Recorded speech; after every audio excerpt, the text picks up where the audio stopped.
तो बच्चों आज हम लोग आपके साथ स्टार्ट करने जा रहे हैं बाइनोमियल थ्योरम। तो बाइनोमियल थ्योरम का जो बेसिक है वो मैं सारा उससे पहले आपके साथ डिस्कस करूंगा। तो आपको ध्यान देना होगा कि जो बाइनोमियल थ्योरम होती है उसको पढ़ने से पहले आपको जरूरत पड़ती है पास्कल्स लॉ की। तो सबसे पहले हम लोग डिस्कशन करेंगे पास्कल्स लॉ का। तो सभी बच्चे अपनी कॉपी में हेडिंग डालेंगे Pascal's law. Write down the heading Pascal's law. तो जितने भी बच्चे हमारे साथ अब जुड़ चुके हैं सबको यहाँ पर हेडिंग डालनी है पास्कल्स लॉ, क्योंकि हम लोग बाइनोमियल थ्योरम में समझने से पहले पास्कल्स लॉ को बहुत अच्छे से समझेंगे। उसके बाद लेक्चर को कंटिन्यू करेंगे एज अ बाइनोमियल थ्योरम। तो जितने भी बच्चे हमारे साथ अब जुड़ चुके हैं वो हेडिंग डालेंगे पास्कल्स लॉ। ओके।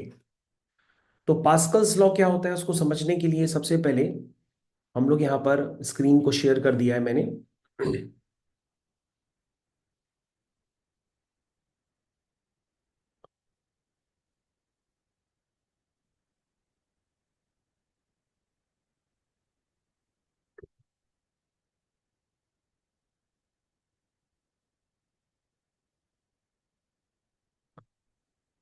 तो बच्चों अब आपके साथ स्क्रीन शेयर हो चुकी है, तो आपको यहाँ पर समझना होगा कि बेसिकली हमें पास्कल्स लॉ में क्या करना होता है। तो ध्यान से देखना आप चालू करिए। सबसे पहले सारे बच्चों को एक काम ये करना है कि भैया आपको यहाँ पर लिखना है ए प्लस बी की होल स्क्वायर। सारे बच्चे पहले ए प्लस बी का होल स्क्वायर लिखें जरा हमारे साथ। वो होता है A square plus B square plus 2ab। यही होता है ना बच्चों, ये क्या होता है? ए प्लस बी का होल स्क्वायर होता है। लेकिन बच्चों आप ए प्लस बी के होल स्क्वायर को अब ऐसे मत लिखा करो, क्योंकि कई सारी बुक्स में आपने ऑलरेडी ध्यान दिया होगा कि वो ए प्लस बी के होल स्क्वायर को कैसे लिखते हैं, A square plus 2ab plus B square, ऐसे लिखा जाता है। बच्चों अगर हमको ए प्लस बी का होल क्यूब लिखना हो तो हम कैसे लिखते हैं? A cube plus 3a square B plus 3ab square plus B cube. कई बच्चे ए प्लस बी के होल क्यूब को लिखते हैं A cube plus B cube plus 3a square B plus 3ab square, वो भी सही होता है। लेकिन बच्चों हम लोग को चैप्टर पढ़ना है बाइनोमियल थ्योरम, और बाइनोमियल थ्योरम से हम लोग अपने ही समझना चाहते हैं कि भाई पास्कल्स लॉ को कैसे यूज किया जाता है। और पास्कल्स लॉ को यूज करके ही हम लोग बाइनोमियल थ्योरम की तरफ पहुंच जाते हैं। तो सबसे पहले ए प्लस बी का होल स्क्वायर आपको क्लियर है, ए प्लस बी का होल क्यूब आपको क्लियर है। अब ए प्लस बी की होल पावर 4 आप हमको बताएंगे कितना आता है। जल्दी से आप हमको कैलकुलेट करके बताइए कि भाई ए प्लस बी की होल पावर 4 क्या आता है। जल्दी से बताइए, हम वेट करते हैं।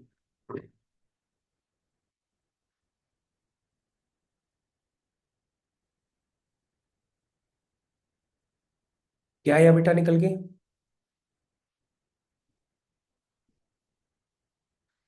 तो एक सेकंड।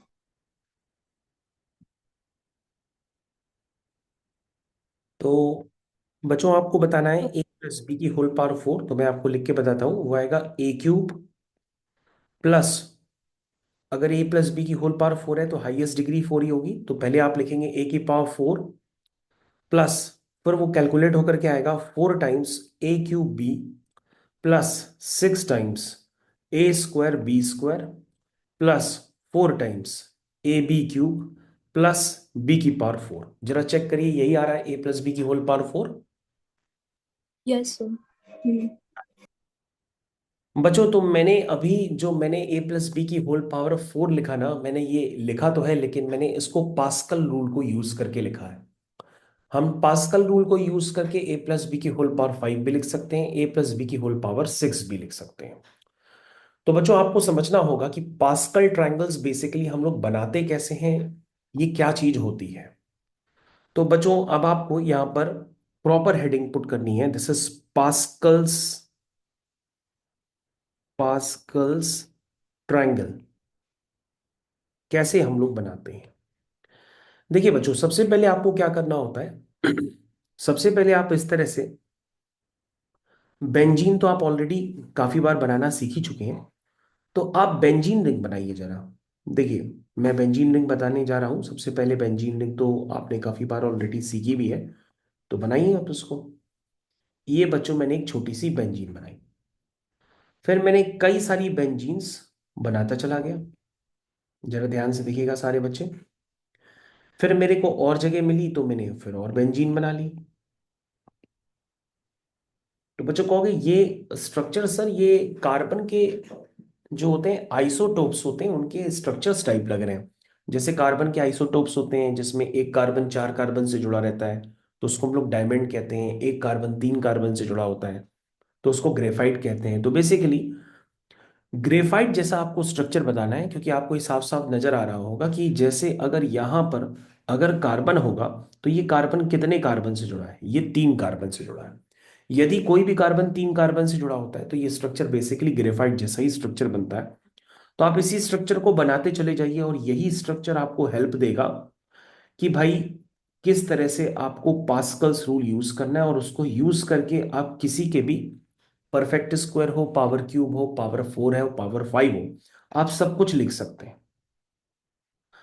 और लिखने में बच्चों आपको एक सिमेट्री भी फॉलो करनी पड़ती है, तो वो सिमेट्री तो कोई भी कर सकता है, लेकिन आप इस तरह से जब स्ट्रक्चर बनाएंगे तब आप पास्कल्स रूल को समझ पाएंगे। भाई पास्कल रूल क्या कहता है? पास्कल रूल बेसिकली हमें कोफिशिएंट्स बताता है, क्योंकि हमें प्रॉब्लम कहां पर आती है कि भैया ये अगर हमको कोई कोफिशिएंट्स बता दे तो बाकी चीजें हमारे पास आसान हो जाती है। क्योंकि बच्चों ये कोई भी बता सकता है कि ए प्लस बी की होल पावर टू है तो उसमें नंबर ऑफ टर्म्स थ्री होते हैं। ए प्लस बी की होल पावर थ्री है तो उसमें नंबर ऑफ टर्म्स चार होते हैं। ए प्लस बी की होल पावर फोर होती है तो नंबर ऑफ टर्म्स उसमें पांच होते हैं, है ना, पांच। ए प्लस बी की होल पावर फाइव होगी तो नंबर ऑफ टर्म्स उसमें छह होंगे। लेकिन बच्चों आप लिखने का पैटर्न समझिए, लिखने का पैटर्न क्या होता है कि जैसे ए प्लस बी की होल पावर टू है तो हाईएस्ट डिग्री इसमें टू ही होगी। तो अगर आप ध्यान से देखेंगे तो आपको नजर आएगा कि सबसे पहले ए की डिग्री टू आ गई। उसके बाद बच्चों आपको ए की पावर कम करते चली जानी है और बी की पावर बढ़ाते चली जानी है, सच दैट ए और बी की जो टोटल पावर होगी वो टू के बराबर होनी चाहिए। तो जैसे बच्चों देखो, पहले आपने ए स्क्वायर लिखा, फिर आपने ए बी लिखा। जब बच्चों आपने ए बी लिखा ना तो उसमें ए और बी की पावर वन और वन थी, तो वन प्लस वन क्या हो गया, टू हो गया। अब बच्चों ए की पावर पहले टू थी, फिर ए की पावर वन हो गई, अब ए बिल्कुल गायब हो जाएगा तो कौन आ जाएगा, बी स्क्वायर आ जाएगा। अगर आपको ये पैटर्न समझ में आ रहा तो ए प्लस बी के होल क्यूब में फॉलो करिए। कैसे फॉलो करोगे? आप कहेंगे कि सर अगर ये ए क्यूब है तो अब ए की क्यूब की पावर कम करेंगे तो ये ए स्क्वायर हो जाएगा। ए स्क्वायर करते ही आपको ओवरऑल पावर तीन बनानी है तो आपने एक बी मल्टीप्लाई कर दिया।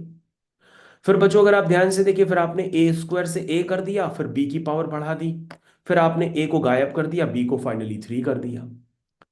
तो आपको ये लिखने वाली सिमेट्री तो समझ में आ जाएगी, क्योंकि इस सिमेट्री को यूज करके आप किसी का भी एक्सपेंशन लिख सकते हैं। लेकिन प्रॉब्लम क्रिएट होगी कि भैया इनके कोफिशिएंट्स क्या है। इन कोफिशिएंट्स को हम लोग बाइनोमियल कोफिशिएंट्स भी कहते हैं, क्योंकि जब हम लोग बाइनोमियल थ्योरम पढ़ेंगे तो इन कोफिशिएंट्स को निकालने के लिए बाइनोमियल कोफिशिएंट्स इनका नाम कहा जाता है। लेकिन अभी आपको यह समझना होगा कि भैया जैसे अगर हमें ए प्लस बी की होल पावर फोर लिखना है तो उसमें हाईएस्ट पावर क्या है, हाईएस्ट पावर फोर है। तो आप सबसे पहले क्या लिखोगे, ए की पावर फोर। अब ए की पावर बच्चों कम करते चले जाना, बी की पावर बढ़ाते चले जाना, such that A plus B की ओवरऑल पावर जो होती है वो चार होनी चाहिए। तो ए की पावर फोर हो गया, फिर ए की पावर थ्री हो गया, फिर ए की पावर टू हो गया, फिर ए की पावर वन हो गया, और फिर ऐसे करते करते ए गायब हो गया, फाइनली बी की पावर फोर आ गई। तो हमारे पास जो बच्ची बैठी है कहेगी सर इस टेक्निक को यूज करके तो हम ए प्लस बी की होल पावर फाइव भी लिख लेंगे, क्योंकि सर हमें इसको एक्सपेंड करने की जरूरत नहीं पड़ेगी, मैं डायरेक्टली बता दूंगी। तो बेटा तविशी, क्या तुम डायरेक्ट बता सकती हो कि इस एक्सपेंशन को हम कैसे लिखें? तुम कहोगे सर सबसे पहले आएगा ए की पावर फाइव, फिर क्या आएगा बेटा, ए की पावर फोर ए की बी पावर, फिर क्या आएगा, ए की पावर थ्री बी स्क्वायर, फिर क्या आएगा, स्क्वायर ए ए की, की पावर टू बी क्यूब फिर क्या आएगा, A A B power four, four. क्या आएगा, बी की पावर फाइव। तो बच्चों देख सकते हैं किस तरह तविशी ने टोटल नंबर ऑफ टर्म्स जो है सिक्स बता दिए।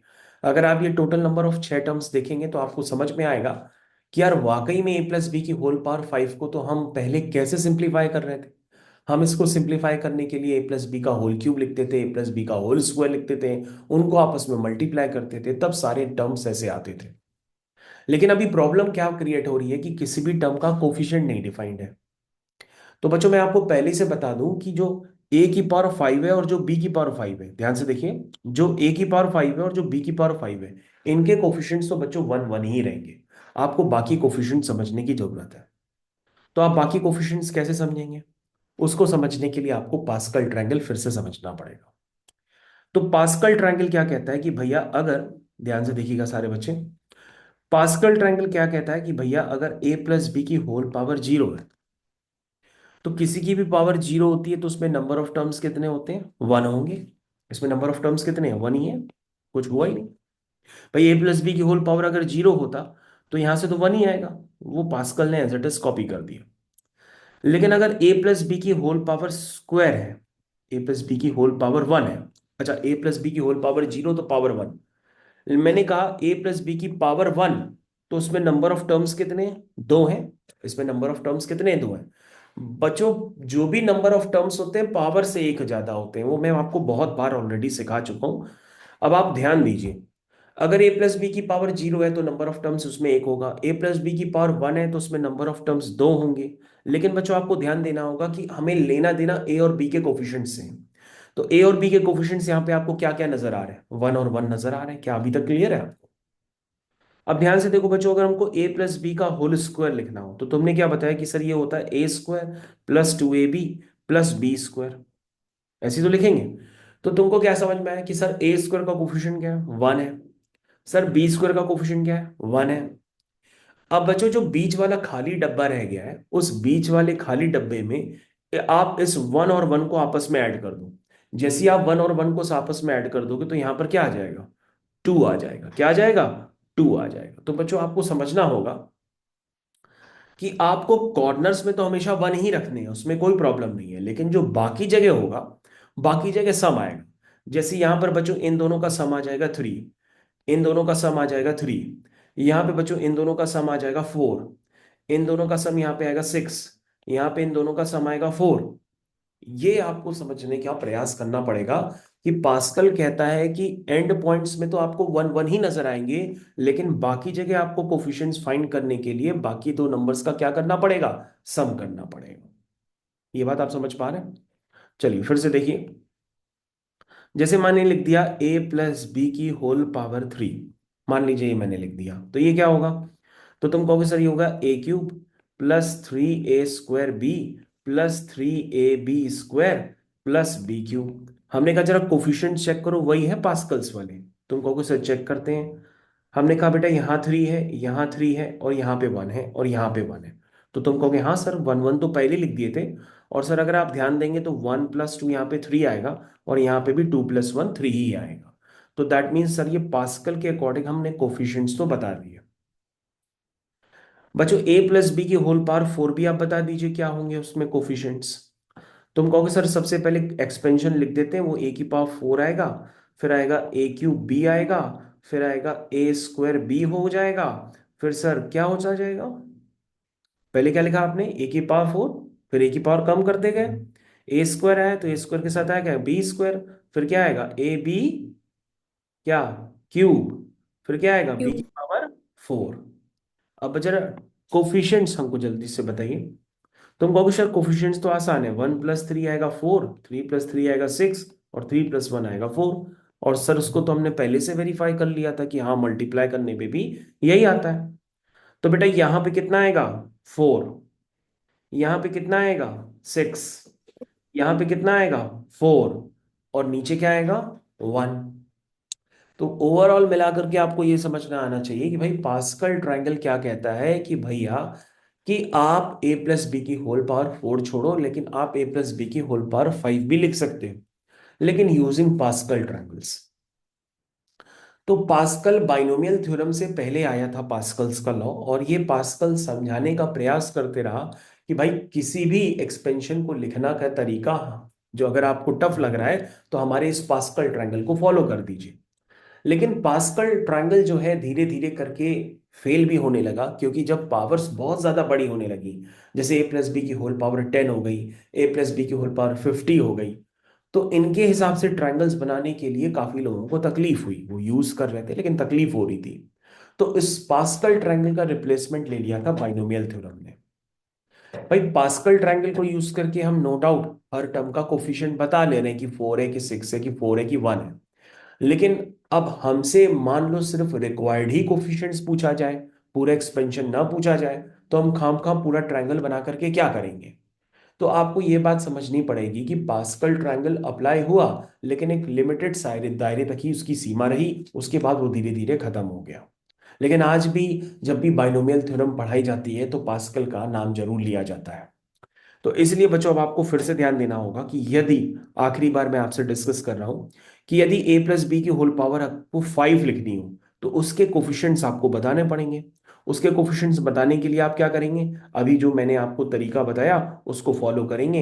एक लेयर आपको और बतानी पड़ेगी। तो बच्चों, मैंने बताया कि भैया ये जो स्ट्रक्चर होता है वो ग्रेफाइट जैसा भी होता है, क्योंकि इसमें एक कार्बन कितने कार्बन से जुड़ा है, एक कार्बन बच्चों 3 कार्बन से जुड़ा है। जब एक कार्बन 3 कार्बन से जुड़ते हैं तो उसमें क्या कहते हैं, इस स्ट्रक्चर को ग्रेफाइट का स्ट्रक्चर भी कहते हैं। और एक कार्बन जब 3 कार्बन से जुड़ता है तो एक कार्बन का एक फ्री इलेक्ट्रॉन रह जाता है हमेशा के लिए, क्योंकि वो किसी से बॉन्डिंग नहीं कर पाता है। जब एक फ्री इलेक्ट्रॉन रह जाता है तो वो कार्बन के लिए एक बेहतर काम करता है कि भैया कार्बन को बना देता है कि भैया तुम गुड कंडक्टर ऑफ इलेक्ट्रिसिटी बन जाओ, क्योंकि तुम्हारे पास क्या आ गया, फ्री इलेक्ट्रॉन। इसलिए बच्चों ग्रेफाइट एज अ कंडक्टर की तरह भी यूज किया जाता है, क्योंकि ग्रेफाइट में एक कार्बन जब 3 कार्बन से जुड़ा रहता है तो उसका एक इलेक्ट्रॉन फ्री रह जाता है, क्योंकि कार्बन के पास वैलेंस बंध में 4 इलेक्ट्रॉन होते हैं। तो 3 इलेक्ट्रॉन तो दूसरे कार्बन के साथ बॉन्ड बनाने में व्यस्त हो गए, लेकिन एक इलेक्ट्रॉन रह जाता है, वो फ्री इलेक्ट्रॉन कहलाता है, जो इस ग्रेफाइट की कंडक्टिविटी को बढ़ाने के काम आता है। डायमंड में बच्चों ये प्रॉपर्टी नहीं होती, क्योंकि डायमंड में एक कार्बन 4 कार्बन से जुड़ा रहता है, तो उसके पास कोई भी फ्री इलेक्ट्रॉन नहीं रहता है। तो बच्चों चलो हम इस ट्राइंगल को कंप्लीट कर दें। तो 1 + 3 क्या आया था, 4 आया था। 3 + 3 क्या आया था, 6 आया था। 3 + 1 क्या आया था, 4 आया। तो सबसे पहले तविशी यहाँ पर 1 आएगा, यहाँ पे 1 आएगा। उसके बाद बताओ बेटा यहाँ पर क्या आएगा, 1 + 4। यहाँ पे क्या आएगा, 6 + 4। यहाँ पे क्या आएगा, 6 + 4। यहाँ पे क्या आएगा, 4 + 1। तो मेरे ख्याल से आपको ये समझ में आना चाहिए कि भैया इन दोनों का सम यहाँ, इन दोनों का सम यहाँ, इन दोनों का सम यहाँ, इन दोनों का सम यहाँ, और लास्ट वाले तो मैंने आपको बता ही दिए कि भैया वो 1 1 होते हैं। तो बच्चों आप ध्यान दीजिए कि आप पास्कल ट्रायंगल को यूज करके ए प्लस बी की होल पावर 5 का एक्सपेंशन भी लिख सकते हैं और 6 का भी लिख सकते हैं। तो बच्चों 5 वाला एक्सपेंशन हम कंप्लीट कर लेते हैं, वो मैंने ऊपर लिख रखा है। तो यहां पर क्या आएगा, 5। यहां पर क्या आएगा, 10। मैं थोड़ी सी स्पेस बना के लिख देता हूं, जस्ट वेट।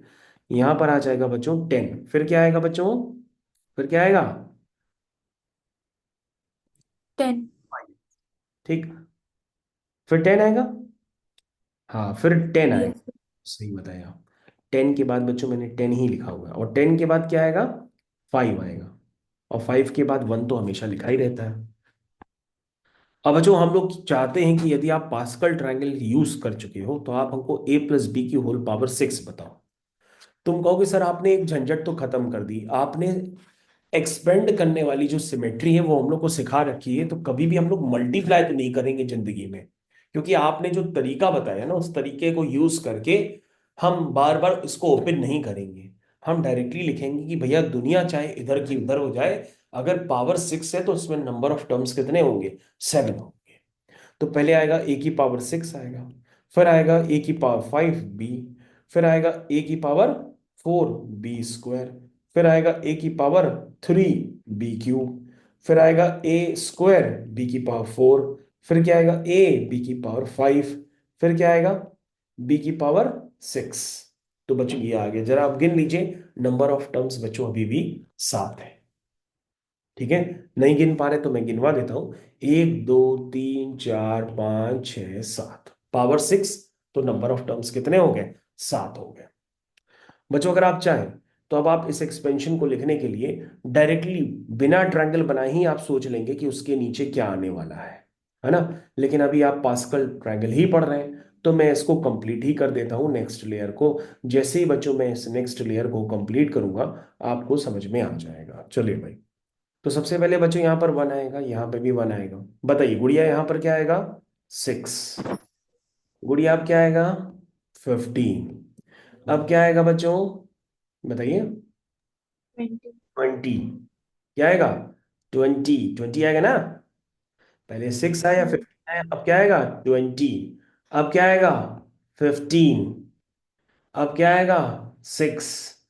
ये देखो बच्चों, एक ही बार में आपका एक्सपेंशन कंप्लीट हो गया। यानी बच्चों जो बहुत बड़ी झंझट क्रिएट होने वाली थी, वो झंझट आपने डायरेक्टली बता दी। अब बच्चों आप a+b की होल पावर 7 अगर अपनी कॉपी में लिखना चाहें तो आप इसके नीचे की लेयर बिना बनाए भी सोच करके लिख सकते हैं। तो बच्चों ये पास्कल का ट्रायंगल बेसिकली हमें देता क्या है? ये बेसिकली हमें कोफिशिएंट्स देता है, क्योंकि लिखने का पैटर्न तो कोई भी समझ लेता है, लेकिन कोफिशिएंट्स बताने के लिए पास्कल ने इस तरह के ट्रायंगल्स बनाए। और इसी से ही शुरुआत हुई फिर बाइनोमियल थ्योरम की। धीरे धीरे पास्कल रूल को कन्वर्ट कर दिया गया बाइनोमियल थ्योरम। तो बच्चों ये क्या है? पहला टर्म। ये क्या है? आगे वाले दो टर्म के कोफिशिएंट a+b के। ये किसके कोफिशिएंट है? a+b के होल स्क्वायर के। ये किसके कोफिशिएंट है? a+b के होल क्यूब के। ये किसके कोफिशिएंट है? a+b की पावर 4 के। ये किसके कोफिशिएंट है? a+b की होल पावर 5 के। ये किसके कोफिशिएंट है? a+b की होल पावर 6 के। ठीक है। और इसके ऊपर जो था बच्चों वो a+b की होल पावर 5 के कोफिशिएंट्स थे, तो मैंने ऐसे एरो बना दिया है। तो आपको एरो ऐसे बना लेंगे तो आपको भी याद रखेगा कि कौन सी लेयर किसको रिप्रेजेंट कर रही है। तो बच्चों यही होता है पास्कल्स रूल। अगर आपको पास्कल्स रूल समझ में आ जाता है तो उसको यूज करके आप बाइनोमियल थ्योरम को कंटिन्यू कर ले जाते हैं। जैसे मान लो बच्चों तुमको अभी समझना होगा कि बेसिकली बाइनोमियल थ्योरम है क्या। तो बच्चों मैं आपको बता देता हूं कि कभी भी दो डिसिमिलर टर्म्स हो जाए, डिसिमिलर टर्म्स मतलब जैसे ए और बी दोनों क्या है? डिसिमिलर टर्म्स है। कभी भी आप डिसिमिलर टर्म्स, कभी भी कोई आप दो डिसिमिलर टर्म्स, ध्यान से सुनिएगा, कभी भी आप कोई भी दो डिसिमिलर टर्म्स की पावर का एक्सपेंशन करते हैं तो उसको हम लोग कहते हैं बाइनोमियल एक्सपेंशन। क्योंकि नाम क्या है बाइनोमियल एक्सपेंशन? क्योंकि उसमें दो टर्म्स होंगे और उसका एक्सपेंशन होगा, लेकिन वो दोनों टर्म्स कैसे होने चाहिए? अलग अलग दिखने चाहिए, डिसिमिलर टर्म्स कहा जाता है। जैसे बच्चों अभी तक हम क्या कर रहे थे? बाइनोमियल एक्सपेंशन ही तो कर रहे थे। ए और बी अलग अलग है ना, तो वो डिसिमिलर है। तो डिसिमिलर टर्म्स का जो एक्सपेंशन होता है उसी को हम लोग क्या कहते हैं? Binomial expansion. तो बच्चों ये जरूरी नहीं है कि आप बाइनोमियल एक्सपेंशन तक ही सीमित रहें। जब आप आगे पढ़ाई करेंगे तो ये बाइनोमियल की जगह मल्टीनोमियल में भी कन्वर्ट हो जाता है। यानी कि x+y+z की होल पावर n का भी एक्सपेंशन पढ़ा जा सकता है, उसको हम लोग पढ़ते हैं मल्टीनोमियल। लेकिन अभी हमारे लिए जरूरी क्या है कि पास्कल रूल को समझें और बाइनोमियल थ्योरम को समझें। तो बच्चों मान लो तुम्हें बाइनोमियल थ्योरम समझनी है, तो बेसिकली बाइनोमियल थ्योरम क्या होती है समझिए। जैसे बेसिकली हम लोग बुक्स के अकॉर्डिंग कहते हैं कि भाई बाइनोमियल थ्योरम अगर समझनी है तो आप एक जनरल एक्सपेंशन लिखते हैं, और वो जनरल एक्सपेंशन होता है a+b की होल पावर n का। तो a+b की होल पावर n का जो बच्चे एक्सपेंशन होता है वो होता है nc0 a की पावर n, nc1 ए की power n-1 into B, nc2 ए की पावर n-2 बी स्क्वायर। ऐसे करते करते बच्चों आ जाता है ncn बी की पावर n। तो बच्चों अगर आप ध्यान से देखेंगे तो ये बाइनोमियल एक्सपेंशन दो डिसिमिलर टर्म्स का जो मैंने अभी आपको करके दिखाया है पावर n के लिए, ये कहीं ना कहीं बाइनोमियल एक्सपेंशन गवाह है कि भैया ये एक्सपेंशन बना तो जरूर है, लेकिन ये पास्कल्स को जरूर फॉलो कर रहा, पास्कल्स को देख करके ही बनाया गया है। कैसे? क्योंकि आप कहोगे सर इसमें ध्यान से देखिए ना, इसमें ए की पावर पहले 6 थी, फिर 5 हो गई, फिर 4 हो गई। वैसी बच्चे यहां पर अगर आप ध्यान से देखेंगे तो ए की पावर लगातार क्या हो रही है? कम होती जा रही है, और कम होते होते ए गायब हो गया। और बच्चों बी की पावर धीरे धीरे क्या होती जा रही है? बढ़ती चली जा रही है, और लास्ट में पावर एन के बराबर हो गया। इसका मतलब ये जो बाइनोमियल एक्सपेंशन होता है वो कहीं ना कहीं फॉलो करता है पास्कल्स लॉ को। और आपको समझना पड़ेगा कि इसमें कोफिशिएंट्स को निकालने के लिए यहां पर nc0 nc1 nc2 यानी इनको हम लोग कहते हैं बाइनोमियल कोफिशिएंट्स नाम के टर्म्स डिफाइन किए जाते हैं, जिनकी डेफिनेशन क्या होती है, बाइनोमियल कोफिशिएंट्स का मतलब क्या होता है। जैसे अभी तो आप ये समझिए, जैसे एनसीआर लिखा है तो एनसीआर का मतलब ये होता है कि एन में से आर ऑब्जेक्ट्स को सेलेक्ट करने का तरीका। यदि आपको एन में से आर ऑब्जेक्ट सेलेक्ट करने हैं तो उसके नंबर ऑफ वेज कौन बताता है? एनसीआर। अगर आपको डेफिनेशन भी नहीं पता है तो मैं आपको बताता हूं कि सी रिप्रेजेंट करता है कॉम्बिनेशन को। तो इस कॉम्बिनेशन को हम लोग लिखते हैं इस तरह से एनसीआर। ऊपर लिख देते हैं एन, नीचे लिख देते हैं आर। इसकी डेफिनेशन हो जाती है एनसीआर, और उसको हम लोग कहते हैं एन में से आर ऑब्जेक्ट्स को सेलेक्ट करने का जो तरीका होता है उसका नाम होता है एनसीआर। लेकिन एनसीआर को कैलकुलेट कैसे करते हैं? एनसीआर होता है basically factorial N upon factorial N minus R into factorial R. ये बच्चों एनसीआर की मैंने अभी आपको डेफिनेशन बताई है, लेकिन हो सकता है अगर आप पहली बार पढ़ रहे हो तो आपको एनसीआर देख करके बहुत अजीब लगेगा। इसलिए मैं एक बेहतर है कि आपके लिए एक एग्जांपल ले लूं। बच्चों मान लीजिए क्लास में तीन बच्चे हैं ए बी सी। मैंने कहा तीन में से दो को सेलेक्ट करना है। तो तुम कहोगे सर तीन बच्चे हैं, तीन में से दो बच्चों को एनुअल फंक्शन में सेलेक्ट करना है, तो हम सर ए बी को भी ले सकते हैं, बी सी को भी ले सकते हैं और सी ए को भी ले सकते हैं। तो सर ये तीन मेथड होंगे यदि हम तीन में से दो को सेलेक्ट करते हैं। तो बच्चों तीन में से दो को सेलेक्ट करने का तरीका 3C2 होता है, और इसकी वैल्यू भी क्या आती है? 3 आती है। क्योंकि अभी तो आपने बताया कि तीन में से अगर हम दो को सेलेक्ट करेंगे तो एक ये वे हो सकता है, दूसरा ये वे हो सकता है, तीसरा ये वे हो सकता है। यानी कि तीन में से दो को सेलेक्ट करने के नंबर ऑफ वेज कितने हैं? तीन है। लेकिन बच्चों अभी तो ऑब्जेक्ट सिर्फ तीन है, कम है। लेकिन ऑब्जेक्ट्स अगर ज्यादा हो जाते हैं, एन ऑब्जेक्ट्स हो जाता है, और एन ऑब्जेक्ट्स को में से आपको आर ऑब्जेक्ट्स को सेलेक्ट करना है। यदि नंबर ऑफ ऑब्जेक्ट्स आपके बढ़ जाते हैं, मान लो एन हो जाते हैं, तो एन में से अगर आपको आर ऑब्जेक्ट्स को सेलेक्ट करना है तो उसके लिए आपको बेसिक डेफिनेशन याद रखनी होगी, विच इज एनसीआर। तो एनसीआर क्या करेगा? एन में से आर ऑब्जेक्ट्स को सेलेक्ट करने का एक मेथड क्रिएट कर देगा, और उस मेथड को यूज करके आप कभी भी एनसीआर की डेफिनेशन निकाल सकते हैं। अब बच्चों आपके पास ये आता है कि भाई फैक्टोरियल एन क्या है, तो मैं आपको बता दूं। जैसे मान लो फैक्टोरियल 5 है, तो बच्चों याद रखो दुनिया में किसी का भी फैक्टोरियल हो, वो अंत हमेशा एक पर ही होता है। इसलिए हम लोग कहते हैं कि फैक्टोरियल एन में एन क्या होता है? वो होता है product of N consecutive integers. जैसे मैंने लिख दिया फैक्टोरियल 5 क्या है, तो तुम लिखोगे 5 × 3 × 2 × 1। बीच में शायद 4 रह गया ना, तो 5 × 4 × 3 × 2 × 1। जैसे किसी ने लिख दिया फैक्टोरियल 4 क्या है, तो तुम लिखोगे 4 × 3 × 2 × 1। किसी ने कह दिया फैक्टोरियल 5 क्या है, तो तुम लिखोगे 5 × 4 × 3 × 2 × 1। तो 4 × 3 × 2 × 1 को और क्या लिख सकते हैं? फैक्टोरियल 4 भी लिख सकते हैं। तो फैक्टोरियल 5 को हम क्या लिख सकते हैं? 5 को बाहर निकालेंगे तो अंदर बचेगा फैक्टोरियल 4। फैक्टोरियल 4 में से 4 बाहर निकालेंगे तो अंदर क्या बचेगा? फैक्टोरियल 3। तो फैक्टोरियल में से जैसी कोई हम एक नंबर बाहर निकाल लेते हैं तो अंदर एक नंबर कम हो जाता है।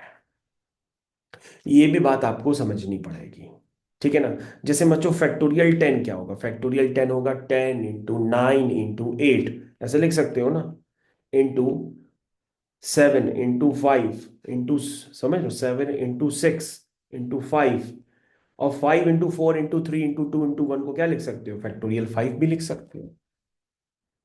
तो फैक्टोरियल एन क्या होता है? फैक्टोरियल एन का मतलब होता है it is defined as product of N consecutive integers. मतलब इसका अंत हमेशा कहां पर होता है? एक पे ही होता है जाकर के। जैसे मान लो तुमने लिख दिया फैक्टोरियल एन, तो फैक्टोरियल एन क्या होगा?